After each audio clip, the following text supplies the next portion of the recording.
Halo, apa kabar saudara? Senang sekali saya Imam Fawaid kembali hadir menyapa Anda dalam liputan 6 daerah Jawa Timur dengan sejumlah informasi teraktual, tajam juga terpercaya. Sejumlah informasi menarik akan kami hadirkan untuk Anda dan berikut 3 berita utama kami di antaranya. Dampak bencana banjir bandang di Ponorogo, jalan desa dan dam tanggul sungai jebol. Polisi ringkus pengedar sabu-sabu yang hendak bertransaksi dengan pembeli di Jember.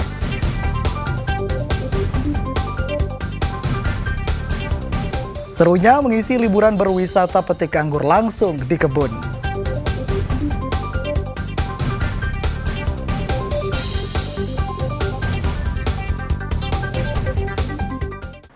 Saudara, banjir bandang yang menerjang Ponorogo merusak sejumlah infrastruktur, di antaranya jalan desa dan menjebol dam tanggul sungai hingga mengakibatkan ratusan hektar sawah tidak teraliri air. Beginilah kondisi jalan desa Prayungan, Kecamatan Sawo, Ponorogo pasca banjir bandang yang terjadi pada 16 Desember 2024. Jalan utama warga di dua desa, Prayungan dan Sawo, menuju pusat kota ambles hingga separuh badan jalan. Kerusakan membentuk jurang selebar sekitar 15 meter dengan ketinggian 5 meter. Akibat rusaknya jalan desa ini membuat warga di dua desa yang akan ke pusat kota terpaksa memutar sejauh 10 km atau harus melintas area persawahan. Banjir di Bandang tuh. Banjir bandang Senin kemarin itu? Iya, Senin kemarin itu. Ini memutus jalan apa, Mas? Jalan pedesaan. Dari mana menuju ke mana? Mau ke Sawu, mau ke Sawu Pasar, Kecamatan. Alternatif nih, Mas. Alternatif? Iya. Tembus Prayungan apa? Iya, tembus. Tembus Prayungan. Jadi iya. Dari Prayungan sampai ke Sawu gitu? Iya. Terus kalau ini ambrol, berarti warga? Lewat pelintasan. Lewat Jalan tikus di sana. Jalan tikus? Iya. Apa, sawah atau? Sawah. Lewat sawah? Iya. Tidak hanya jalan desa, banjir bandang juga menghancurkan dam Blimbing yang berada di desa Prayungan. Kerusakan dam Blimbing ini mengganggu lahan pertanian seluas 250 hektar terancam tidak terairi. Banjir bandang kemarin, tiba-tiba ada suara gemuruh kayak tembok roboh gitu, terus warga ngecek ternyata bendungannya udah hilang, pintu air. Pintu air? Iya. Itu hampir total, Mas, rusaknya, Mas? Hilang, Mas, sampai besi-besi tengahnya buat naik turunin pintu airnya tuh juga nggak kelihatan, udah nggak tahu kemana. Satu-satunya jaringan irigasi pertanian untuk wilayah desa Prayungan, Tugurejo, Grogol bersumber dari dam Blimbing yang sekarang tidak ada. Kira-kira ada berapa hektar, Pak, yang terdampak, Pak? Yang terdampak ini mungkin sekitar 250-an hektar. Warga desa Prayungan meminta agar pemerintah Kabupaten Ponorogo segera memperbaiki jalan desa dan tanggul dam yang jebol agar tidak mengganggu aktivitas warga serta lahan pertanian.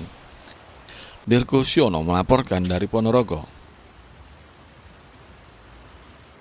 Saudara, meningkatnya debit sungai Ingas di Bojonegoro menyebabkan tanggul sungai jebol.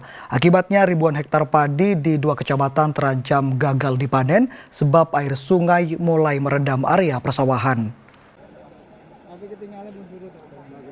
Puluhan petani dengan TNI bergotong royong menutup tanggul sungai Ingas yang jebol sekitar 30 meter di desa Kedung Primpen, Kecamatan Kanor, Kabupaten Bojonegoro. Karena tak mampu menahan kenaikan debit air, ribuan hektar tanaman padi di 5 desa 2 kecamatan terancam gagal panen. Kondisi ini menyebabkan air sungai masuk ke areal persawahan dan merendam padi milik petani yang kini sudah memasuki usia 50 hingga 60 hari. Sesuai jadwal, seharusnya padi ini bisa dipanen sekitar 30 hari lagi. Para petani dari 5 desa di 2 kecamatan bergotong royong bersama aparat TNI dan Polri menutup tanggul menggunakan karung pasir. Para petani berharap agar usahanya bisa menyelamatkan tanaman padi yang sebentar lagi memasuki usia panen. Dengan upaya seperti ini, Pak, petani optimis masih bisa panen atau gimana, Pak? Kalau memang ini bisa ditanggulangi ya, saya masih bisa harapan untuk panen. Kalau nggak bisa ditanggulangi ya terpaksa gagal panen. Setiap tahun sudah anggapannya langganan tanggul. Mungkin ada upaya dari pemerintah desa untuk mengusulkan perbaikan tanggul atau gimana, Pak? Iya.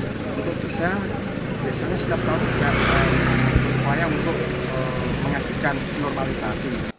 Jebolnya tanggul Sungai Ingas ini terjadi hampir tiap tahun. Petani berharap agar Dinas PU Sumber Daya Air Kabupaten Bojonegoro atau dinas terkait lainnya agar segera melakukan normalisasi Sungai Ingas. Pemerintah desa pun juga sering membuat laporan dan mengajukan permohonan normalisasi sungai kepada pemerintah Kabupaten Bojonegoro, namun belum ada tanggapan. Muhammad Khodim melaporkan dari Bojonegoro.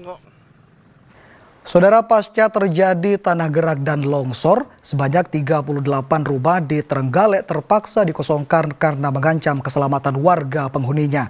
Data BPBD Trenggalek, luas tanah gerak dan longsor mencapai 5 hektar. Dengan dibantu aparat TNI dan Polri, warga Dusun Depok, Desa Ngerandu, Kecamatan Suru, Kabupaten Trenggalek mengevakuasi barang-barangnya. Sebanyak 38 rumah terpaksa harus dikosongkan penghuninya usai terjadi longsor dan tanah gerak skala besar pada 17 Desember 2024. Data BPBD Trenggalek, luas longsor mencapai 5 hektar. Kondisi ini mengancam keselamatan mereka, sehingga sebanyak 119 orang dievakuasi ke tempat pengungsian. Sebagian warga mengungsi ke rumah kerabat dan sisanya di posko pengungsian. Kondisi di lokasi seperti apa saja? Saat ini tadi Bapak Bupati bersama Forpinda telah melakukan pengecekan di lapangan dan seluruh warga yang ada di lokasi harus mengungsi dan dikosongkan, dan hari ini tadi dievakuasi seluruh warga serta harta benda yang mereka yang miliki. Lingkungan memang sudah tidak memungkinkan lagi untuk ditempati semuanya. Melihat situasi kondisi yang terjadi tanah gerak saat ini tidak memungkinkan untuk ditempati. Warga mengaku hanya bisa pasrah dan berharap pemerintah memberikan bantuan yang dibutuhkan bagi warga terdampak bencana. Kondisinya seperti apa di sekitar itu? Sudah hancur semua? Hancur, Pak. Di depan rumah sudah jurang. Jadi jurang. Terus Dekat rumah sudah amblas retak-retak. Terus ke depan gimana? Enggak berani lagi untuk balik ke sana? Enggak, Pak. Udah enggak berani saya. Sebelumnya tanah gerak dan longsor merusak puluhan rumah, tempat ibadah, dan membuat jalan desa retak pada 17 Desember 2024. Danu Sukendro melaporkan dari Trenggalek. 2 rumah di tepi jalan alternatif Malang Pasuruan rusak berat usai ditabrak truk tronton muatan beras. Informasi selengkapnya saudara akan kami hadirkan untuk Anda sesaat lagi.